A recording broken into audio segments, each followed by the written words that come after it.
Oke, jadi sebelumnya kita sudah membahas mengenai state dan juga proofs. By the way, sebelumnya kita sudah pernah membahas atau menyinggung sedikit mengenai stateless atau functional component dan juga stateful atau class component. Nah, pada video kali ini saya hanya akan membahas sedikit apa yang membedakan dari kedua komponen tersebut. Nah, untuk singkatnya, biasanya stateless atau functional component ini digunakan apabila kita ingin membuat komponen kecil atau komponen yang tidak memiliki banyak data. Seperti misalkan kita ingin membuat sebuah button atau membuat sebuah paragraf dengan tidak menggunakan data dan hanya membutuhkan sebuah proofs, maka kita menggunakan stateless atau functional component. Nah, jika stateful component atau class component ini biasanya kita gunakan sebagai container di mana dia dapat menampung banyak data. Dapat menampung banyak data itu, misalkan data itu dari API atau dari data dummy, itu diletakkan pada state datanya. Nah, maka yang cocok itu digunakannya yaitu stateful atau class component ini. Oke, kita akan langsung ke videonya saja ya supaya lebih jelas.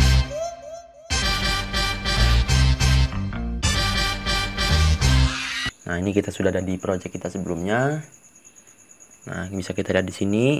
Di sini untuk file button atau komponen button ini, di sini kita menggunakan class atau stateful component. Nah, sedangkan komponen ini tidak membutuhkan data ataupun data di dalam state. Nah, alangkah baiknya jika kita gunakan stateless component saja di button ini. Oke, di sini pertama-tama kita akan merubah nilai proofs terlebih dahulu. Buttonnya akan kita bungkus di dalam parentnya yaitu div. Nah, kemudian di sini saya akan membuat paragraf baru dengan nama judul dan juga deskripsi. Kemudian nanti akan kita lemparkan menggunakan proofs di dalam file my data.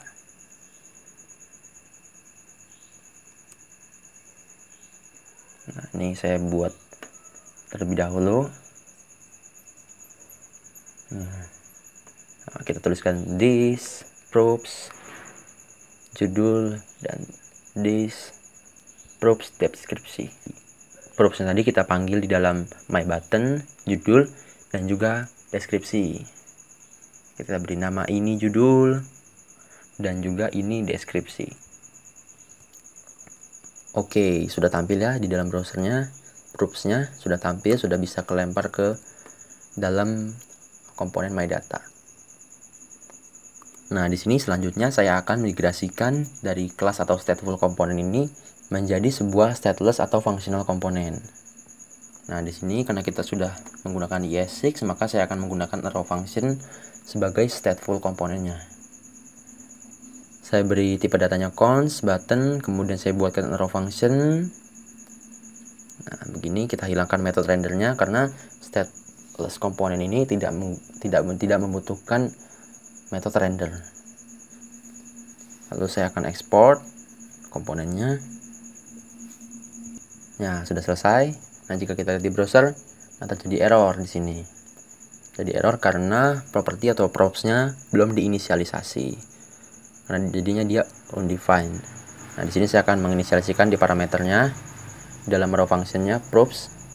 Nah, jika kita sudah menginisialisasikan, kita tidak perlu lagi menuliskan this, maka kita langsung saja menuliskan props, kemudian nama props-nya apa.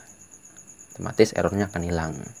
Nah, inilah yang dinamakan stateless komponen. Dia sangat sederhana. Nah, di sini stateless komponen ini tidak membutuhkan metode render. Yang membedakan tadi di stateless komponen ini dia tidak dapat menggunakan state di dalamnya. Dengan kata lain, di komponen stateless ini dia hanya bisa menggunakan proofs. Oke, di sini akan saya jelaskan atau saya ulas kembali perbedaannya dari stateful atau class komponen dengan stateless atau functional komponen. Nah, jika stateful atau class komponen ini kita gunakan pada container, yang artinya biasanya tuh komponen tersebut membutuhkan data untuk ditampung di dalam state dan juga membutuhkan proofs di dalamnya. Jadi kita untuk komponen tersebut bisa kita gunakan state dan proofs sekaligus. Nah, bedanya dari stateless atau functional komponen ini, dia biasanya digunakan hanya untuk komponen-komponen kecil yang tidak membutuhkan data, seperti penggunaan komponen button yang tidak membutuhkan sebuah data, hanya membutuhkan sebuah function biasa. Nah, itu menggunakan stateless komponen. Dengan berjalannya waktu, nanti kamu akan dapat membedakannya dan akan tahu kapan harus menggunakan stateless dan juga kapan harus menggunakan stateful. Oke, cukup sekian pada video kali ini. Sampai jumpa di video selanjutnya. Saya Galiando. We start from home.